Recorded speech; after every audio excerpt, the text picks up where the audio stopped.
बिस्मिल्लाहिर्रहमानिर्रहीम। अस्सलाम वालेकुम वरहमतुल्लाह। Welcome to our channel teach tech. हम इंशाल्लाह ताला 9th क्लास की केमिस्ट्री से अपने सफ़र का आगाज़ करने जा रहे हैं।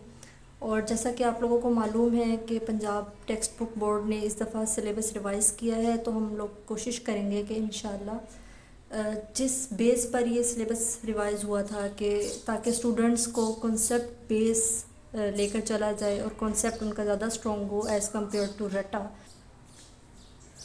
तो इंशाल्लाह ताला हम इसके लिए कोशिश करेंगे कि हम अपना कॉन्सेप्ट बेहतर कर सकें ताकि बोर्ड के हमारे एग्ज़ाम्स में MCQs या शॉर्ट क्वेश्चन करते हुए किसी भी प्रॉब्लम का सामना ना हो। तो आई होप आप लोग कॉन्सेप्ट पे फोकस करेंगे। तो हम स्टार्ट करते हैं chapter number 1, states of matter and phase changes. आप लोगों के लिए स्टेट्स ऑफ मैटर से पहले जो समझना ज़रूरी है वो ये कि केमिस्ट्री बेसिकली है क्या। तो केमिस्ट्री में हम तकरीबन जो यहाँ पे हम लोग डिस्कस करेंगे ना, तो हम 5 चीज़ों को डिस्कस करते हैं और फिर हम उसको एक एग्जांपल से समझते भी हैं। वो 5 चीज़ें ये हैं: properties of substances, second is composition of substances, then structure of substances, physical change and chemical change of substances. Substance को आप इजीली ऐसे समझ लें कि हर वो मैटर, यानी कि हर वो सॉलिड, लिक्विड, गैस जिसकी कोई ना कोई प्रॉपर्टी हो, जैसे कि वाटर है, गोल्ड है, आयरन है, या हमारे आसपास जो चीज़ें नज़र आती हैं, वुडन मटेरियल हो गया, इन सब चीज़ों की कोई ना कोई स्पेसिफिक प्रॉपर्टी होती है, तो हम उसे सब्सटेंस कहेंगे। अब केमिस्ट्री में हम सब्सटेंस की ये 5 प्रॉपर्टीज़ पढ़ते हैं, 5 चीज़ें पढ़ते हैं। सबसे पहले ना हम एक एग्जांपल इमेजिन कर लेते हैं। हम वाटर की एग्जांपल लेते हैं, तो हम देखते हैं कि वाटर एक सब्सटेंस है। ठीक है, ये तय हो गया हमारा। वाटर को हमने एज अ सब्सटेंस एग्जांपल के तौर पर ले लिया। अब हम इस सब्सटेंस की प्रॉपर्टी पढ़ेंगे, यानी हम देखेंगे कि वाटर लिक्विड है और वाटर अपनी जो लेवल है उसको बराबर रखता है। ये सारी वाटर की प्रॉपर्टीज़ हैं। उसके बाद हम अगर देखें कि इसकी हम कंपोजिशन कैसे पढ़ सकते हैं केमिस्ट्री के अंदर, तो हम देखेंगे कि अच्छा वाटर किस किस चीज़ से बना है। तो फिर हमने स्टडी किया कि वाटर हाइड्रोजन एंड ऑक्सीजन से मिलकर बना हुआ है। फिर हमने बात की इसके स्ट्रक्चर की, तो हमने देखा कि अच्छा अब ये जो 2 हाइड्रोजन और 1 ऑक्सीजन है, ये किस तरह आपस में ज्वाइन है। तो फिर हमने केमिस्ट्री के अंदर उसके स्ट्रक्चर को भी डिस्कस किया। तो हमने नोट किया कि वाटर का ऐसे बेंड स्ट्रक्चर है, ऑक्सीजन दरमियान में और 2 हाइड्रोजन अटैच्ड। फिर हमने फ़िज़िकल चेंजेस हम किस तरह पढ़ सकते हैं, तो हम वाटर ही की एग्जांपल को लेकर कंटिन्यू करते हुए ये देखते हैं कि हमने देखा कि अच्छा वाटर आइस में कन्वर्ट होता है, फिर आइस और इसके अलावा वाटर गैस में भी कन्वर्ट हो जाता है। तो ये इसकी फ़िज़िकल चेंजेस है जो हम यानी सब्सटेंस की फ़िज़िकल चेंजेस है जो हम केमिस्ट्री में स्टडी करते हैं। यानी कि आइस वाटर में कन्वर्ट होती है, इंटर कन्वर्टेड है, ये आपस में एक दूसरे में कन्वर्ट हो सकते हैं। इसी तरह वाटर स्टीम में कन्वर्ट होता है, स्टीम वाटर में कन्वर्ट हो जाता है। ये सारी इसकी फ़िज़िकल चेंजेस हैं।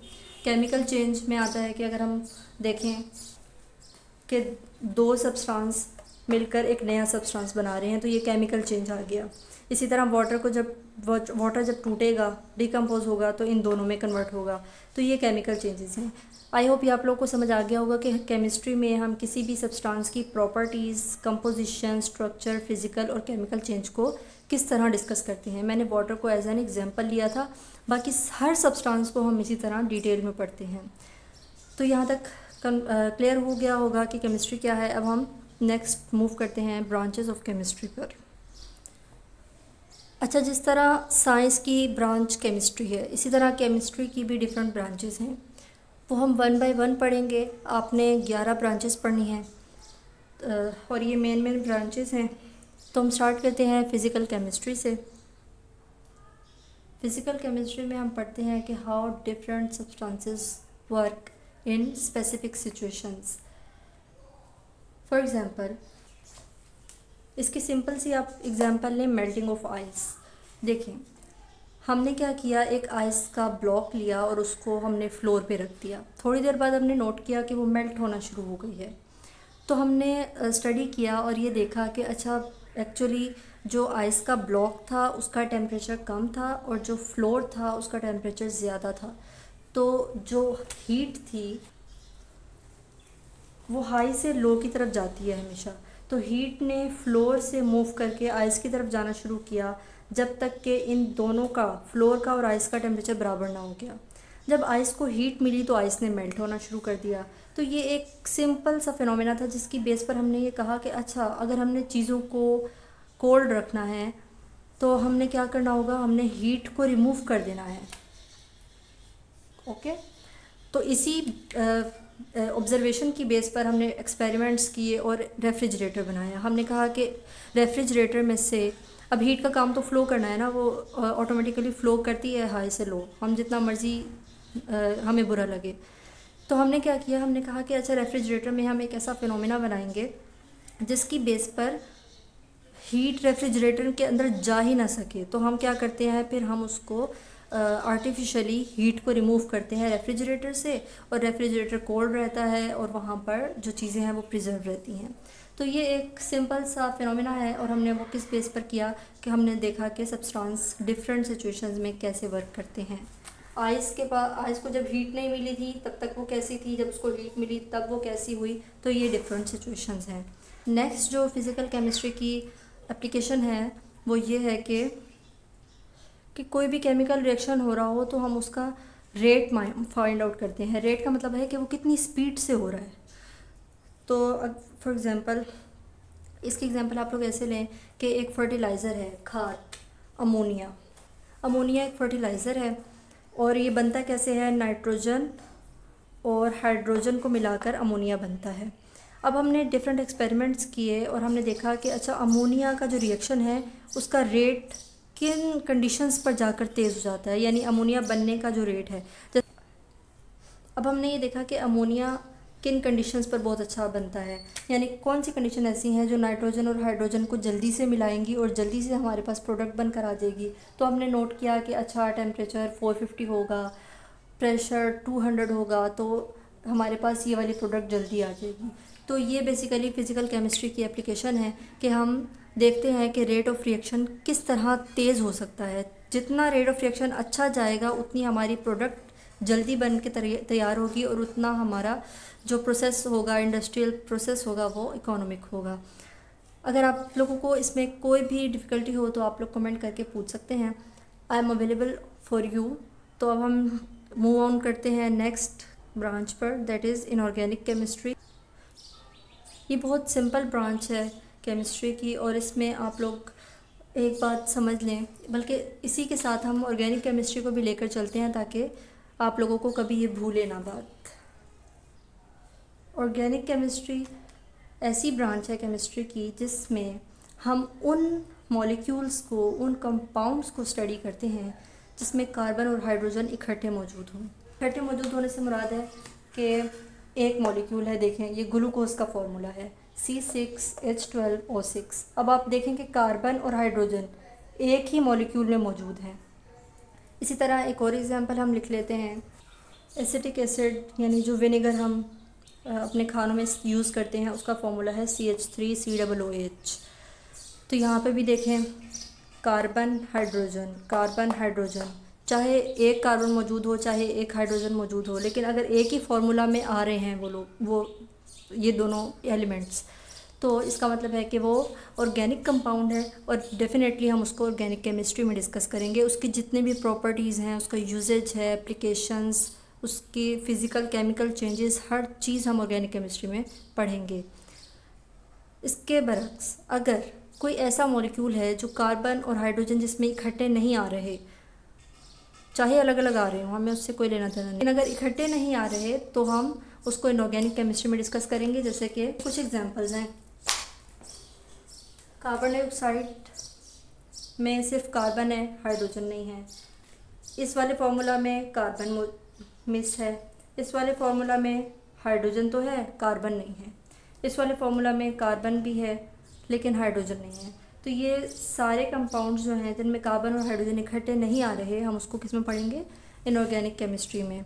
इनकी हर चीज़ को हम इनऑर्गेनिक केमिस्ट्री में पढ़ेंगे। अब इनऑर्गेनिक केमिस्ट्री की जो एप्लीकेशंस हैं वो ये हैं कि ये हर चीज़ में यूज़ होती हैं। फर्टिलाइज़र्स में, जैसे हमने अमोनिया की एग्जांपल पढ़ी थी ना फर्टिलाइज़र में, इसी तरह कैटलिस्ट के तौर पर यूज़ होती हैं।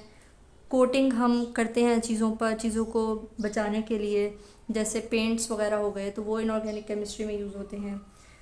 और इसके अलावा पिगमेंट्स भी वही हो गए, पेंट्स वगैरह, या जो हम कार पे कलर करते हैं, कोटिंग करते हैं, ये सारी चीज़ें इनऑर्गेनिक केमिस्ट्री की स्कोप में आती हैं।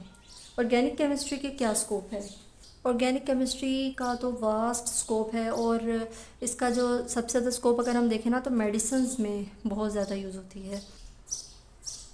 और भी इसकी बहुत सी एप्लीकेशंस हैं, लेकिन मेडिसिन्स में जैसे कि जो हम लेते हैं सिरप वगैरह, टैबलेट्स, इंजेक्शंस, व्हाटएवर, ये सारी चीज़ें इनऑर्गेनिक केमिस्ट्री के स्कोप में आती हैं। आई होप ये क्लियर हो गया होगा। नेक्स्ट ब्रांच हमारी इन्वायरमेंटल केमिस्ट्री है। इन्वायरमेंटल केमिस्ट्री में कौन कौन सी चीज़ें आ सकती हैं? हमारा इन्वायरमेंट, जो हमारे आसपास की चीज़ें हैं, ज़मीन पर जितनी भी चीज़ें मौजूद हैं, हमें अपने आसपास एयर नज़र आती है, हमें सॉइल नज़र आती है, हमें वाटर नज़र आता है। इसका मतलब है कि ये तीनों चीज़ें, इन तीनों चीज़ों पर केमिकल्स के क्या असरात हैं, ह्यूमन बींग्स के क्या असरात हैं, वो हम पढ़ते हैं इन्वायरमेंटल केमिस्ट्री में। जो इंडस्ट्रियल वेस्ट होता है और हाउस होल्ड वेस्ट होता है, उसको हम क्या करते हैं, मोस्टली वाटर में फेंक देते हैं। आप लोगों ने देखा होगा कि हमारे घरों के आसपास जो छोटे छोटे नाले बह रहे होते हैं, उसूलन तो उनको साफ़ सुथरा होना चाहिए, लेकिन उनमें क्या होता है, गार्बेज बहुत ज़्यादा होता है। तो हम क्या करते हैं, अपने जो वाटर है उसको पोल्यूट करते हैं।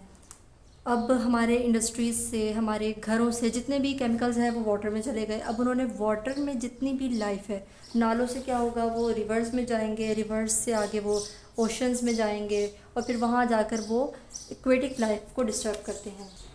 इसके बाद अगर हम सॉइल देखें तो हम क्या करते हैं, हमने क्या किया कि एक अपनी ज़रूरियात को पूरा करने के लिए जो क्रॉप्स हैं उनको नेचुरली उगाने के बजाय हमने उनमें फर्टिलाइज़र डालना शुरू कर दिए। फर्टिलाइज़र से क्या हुआ कि सॉइल भी मुतासिर हुई।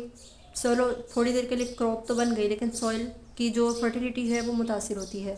इसके अलावा जो हम गार्बेज फेंकते हैं, जो हम कूड़ा जलाते हैं, ये सारी चीज़ें क्या करती हैं, सॉइल की फर्टिलिटी को ख़राब करती हैं। तो इस तरह हमारे केमिकल्स ने क्या किया, वाटर को भी इफ़ेक्ट किया, सॉइल को भी किया, और सॉइल लूज़ इट्स फर्टिलिटी। इसी तरह एयर पोल्यूशन तो बहुत ज़्यादा है। सर्दियाँ शुरू होते ही जो स्मोग आ जाती है, उसकी क्या वजह है, हमारे जो एयर है उसमें पोल्यूशन बहुत ज़्यादा है, और वो किस वजह से होती है, ट्रांसपोर्ट की वजह से होती है, जो हम यूज़ करते हैं। इंडस्ट्री से जो धुआं निकलता है उसकी वजह से होती है। हमारे एसी में से जो गैस निकलती है, ऑल्दो वो उसकी जो रेशो है वो कम करने की कोशिश की जा रही है, लेकिन फिर भी एयर पोल्यूशन तो है। तो क्या एयर पोल्यूशन से क्या होता है, स्मोग आती है, हेल्थ इश्यूज़ होते हैं, और भी बहुत सी इसमें हैं, और हम वो आई होप इंशाल्लाह हम नेक्स्ट चैप्टर्स में पढ़ेंगे, इसलिए मैं ज़्यादा डिटेल में नहीं जा रही। तो बेसिकली इन्वायरमेंटल केमिस्ट्री क्या है कि हमारी जो एक्टिविटीज़ हैं और हमारी वजह से जो केमिकल्स आते हैं, जो वाटर, सॉइल और एयर को ख़राब कर रहे हैं, इसके अलावा उनके सोर्सेज क्या हैं, हम ये भी पढ़ते हैं। उनके इफ़ेक्ट्स क्या हैं केमिकल्स के, हम उनसे बच कैसे सकते हैं, हम ये भी पढ़ते हैं इन्वायरमेंटल केमिस्ट्री में। तो ये सारा इन्वायरमेंटल केमिस्ट्री की एप्लीकेशंस थी। नेक्स्ट ब्रांच हमारी है एनालिटिकल केमिस्ट्री। एनालिसिस का मतलब होता है किसी चीज़ का तज्जिया करना। तो उसी से आप लोग याद रखेंगे कि एनालिटिकल केमिस्ट्री में हम जो सब्सटेंसेस होती हैं उनकी कंपोजिशन को पढ़ते हैं। जैसे एग्जांपल आप ऐसे देखें, मैं ये डिटरमिन करना चाह रही हूँ कि जो कोल्ड ड्रिंक मैं पी रही हूँ उसमें कितनी शुगर मिली हुई है। तो मैं क्या करूँगी, इस कोल्ड ड्रिंक का एक थोड़ा सा सैंपल लूँगी, फिर मैं उसको सैंपल को प्रिपेयर करूँगी, और मैं उसको एक इंस्ट्रूमेंट के थ्रू, चाहे वो स्पेक्ट्रोफोटोमीटर हो या जो भी, मैं उसके अंदर रख कर मैं ये कैलकुलेशंस करके फाइंड आउट करूँगी कि अच्छा इसमें एग्जैक्टली इस कोल्ड ड्रिंक में शुगर की कितनी अमाउंट मौजूद थी, और क्या ये हेल्दी है या नहीं। या फिर ज़रूरी नहीं कि हम सिर्फ यही देखने के लिए पता करें कि क्या ये हेल्दी है या नहीं।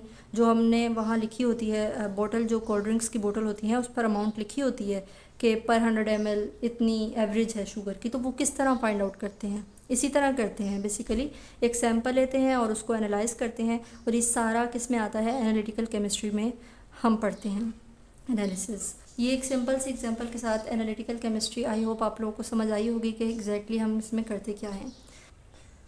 यहाँ तक अगर आप लोगों को कोई बात समझ ना आई हो या कोई फ़ीडबैक देना चाहें तो ज़रूर दीजिए कमेंट्स में, मैं आपकी मुंतज़िर रहूँगी। मिलते हैं नेक्स्ट वीडियो में और कंप्लीट करेंगे इंशाल्लाह अपनी ब्रांचेस ऑफ केमिस्ट्री। अपना ख्याल रखिएगा। अल्लाह हाफ़िज़।